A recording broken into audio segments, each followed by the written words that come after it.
Welcome, my beautiful people, to this weekend review. In these reviews, I go over everything that happened the week prior, and I go over, sometimes talk about what's going to happen in the following week. But let me begin with questions, because I didn't answer questions last week. So this week I want to answer a question that was sent to me by at TWINPAWER.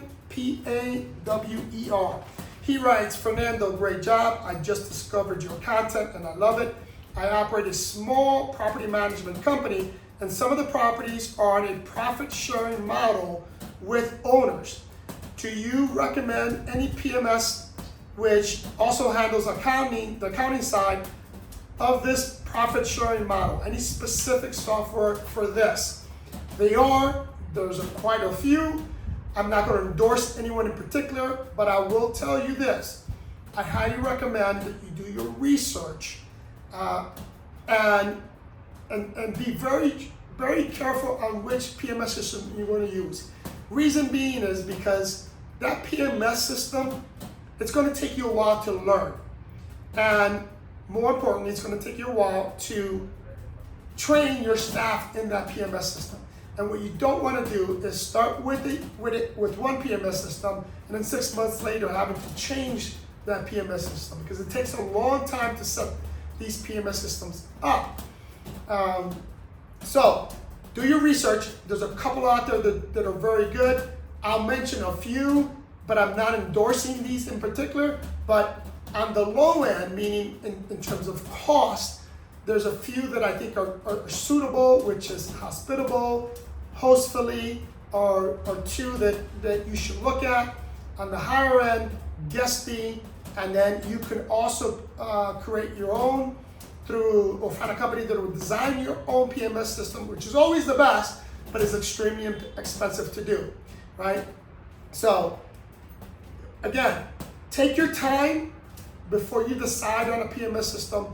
Play with it, do your research, ask people that currently use it to give you some feedback as to the positives and negatives.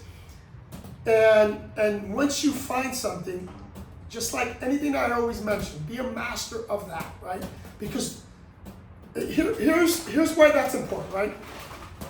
I don't care if you have the best anything. Let's just say you have the best television, but if you don't know how to use it and optimize that television, it does you no good. I don't care if you have the best computer. If you don't know how to use it or use it to its full capacity, it does you no good to pay for that, right? Same thing with a PMS system. I'll give you our example. When I started, we used Keygo, which was a phenomenal program. It allowed us to do everything we needed in that program. There was two problems with it. It was so broad, so extensive, that we didn't know how to we didn't optimize the use of that system. And more importantly, it took us forever to train someone on that system.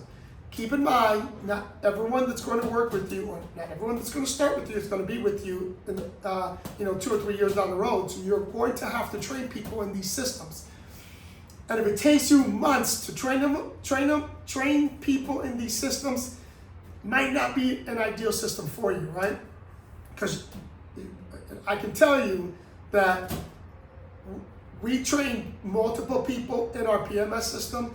The easier and the more user-friendly that system is, the quicker they can pick it up and the better your whole operation is running optimally. Okay, so now let's go into our business.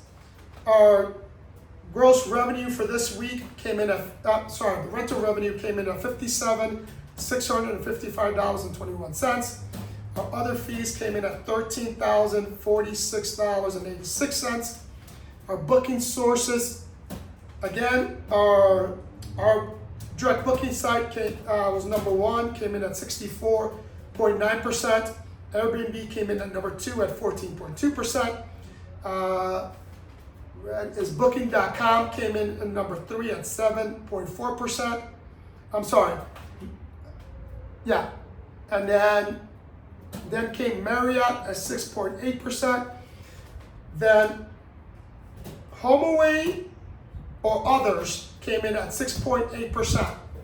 Now, others, again, just to clarify, others include all the other platforms, but some are 1%, 3%, 4%, whatever it is. I just combined it and give you one percentage of 6.8%. All right, our challenges for this week. I'm not going to talk about challenges with guests because we really didn't have any challenges with guests this week, but I'm going to talk about challenges with staff and going into any updates for our team. And the update is that yesterday we had to let go of one of our property managers. Not because she wasn't a good property manager, but I had to let her go because she wasn't a good fit for the organization. Now, I'm going to spend the rest of the time talking about that. But before I do, let me just add a couple of things that we have going on, or projects that we have going on, or the projects that we finished. For example, the Fort Lauderdale project, we're done, we're live, they're on, they're currently live. So if you want to check those out, go to our website, or if you want to take advantage of our early promo rates and want to visit beautiful Fort Lauderdale, then I highly recommend you get on our website, book with us directly, or just DM me or DM us through our social media so that we can give you a phenomenal introductory rate into our properties. These are fully remodeled properties. They're professionally decorated. So go ahead and do that. Now, as I mentioned, we also, our Miami property, we're still in the decorating phase and the furnishing phase. Now, the other thing I want to talk about is in terms of the Fort Lauderdale project and how we finished, right? I want to applaud my team again because my team did a phenomenal job. I gave my team a budget of $35,000 to do the furnishing and the decor on this property. They came in under that at $33,000 to furnish and decorate the 3 units that we were doing, right? Now, with this particular property, well, let me backtrack. When you are rehabbing a property and when you are decorating a property and furnishing a property, time is of utmost importance, right? Of the essence.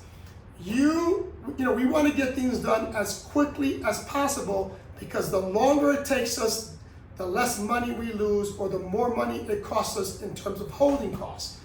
Because the property that's not live is not making money.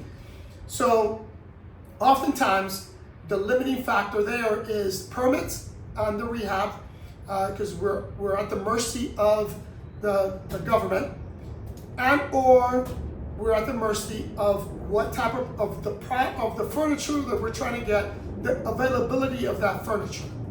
So in this particular case, we had to do a combination of buying new and buying stuff off consignment shops.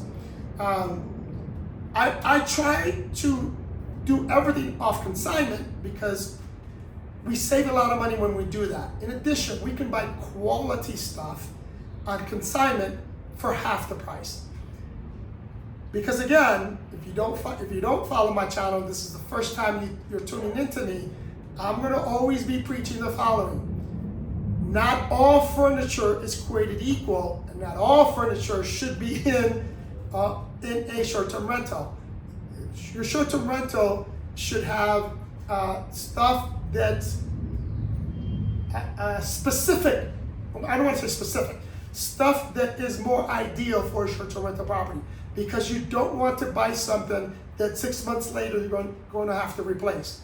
So for example, we don't like to buy any sofas or anything that has cloth on it, because cloth gets dirty very quickly. They absorb odor very easily. So we don't want that, right? So we usually try to buy either synthetic, what's the word for it? We buy leather, and then there's another microfiber or some kind of microfiber material for furniture, because that, through our experience, tells us they last much longer. So in the long run, we save money.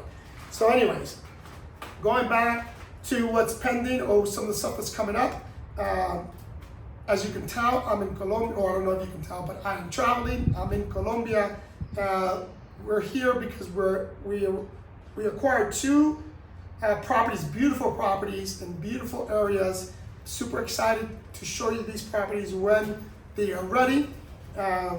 We also are in the process of selling two properties in Cartagena. So we'll show you that once we get that up.